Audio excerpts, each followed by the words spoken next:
তাহলে ইলেকশন অবধি সেটাকে একটু মিটিয়ে নিন, আমরা একসাথে লড়ি, এটাই আমার অনুরোধ আপনাদের কাছে। তারপরে কি করবেন? এই যে 100 টাকার লক্ষ্মী ভান্ডার 1000 টাকার নেবেন, নিশ্চয়ই নেবেন এই 1000 টাকা। এটা আপনাদের টাকা, আপনাদের ট্যাক্স পেয়ারের টাকা, আপনারা নেবেন আর নেবেন। কিন্তু বলুন তো, এই 1000 টাকা তো নিলেন, কিন্তু আপনার বাড়িতে যে ছেলে আছে, যার বিবেক আছে, যে দুর্নীতি করতে চায় না, সে তো বেকার। আপনার স্বামী যার বিবেক আছে, দুর্নীতি করতে চায় না, সেও বেকার। আপনার বাবা মা শ্বশুর শাশুড়ি সবাই অসুস্থ, ওই 1000 টাকা দিয়ে তাদের সেবা হবে?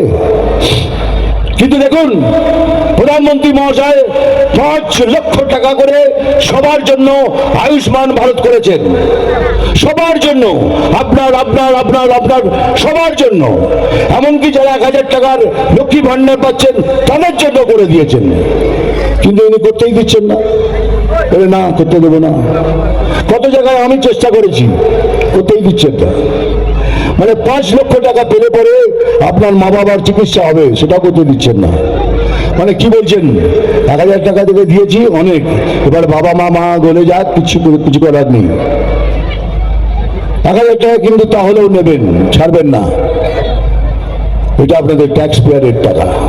আর আয়ুষ্মান ভারত হলে পরে কত লোকের ঘর বেঁচে যেত, কত মা বাবা বেঁচে যেত, শ্বশুর শাশুড়ি বেঁচে যেত, কিন্তু উনি করতে দিচ্ছেন না।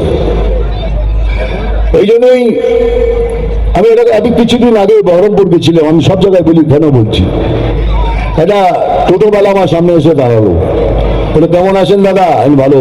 তোরা তো খুব আনন্দ আছিস, 1000 টাকা করে লক্ষ্মী ভান্ডার পাচ্ছে। বলছে দূর, একটুখানি লিমিট ক্রস করলেই পুলিশ 1000 টাকা ফাইন করছে, সেই টাকাটাই আমাদের বাড়িতে দিয়ে আসছে।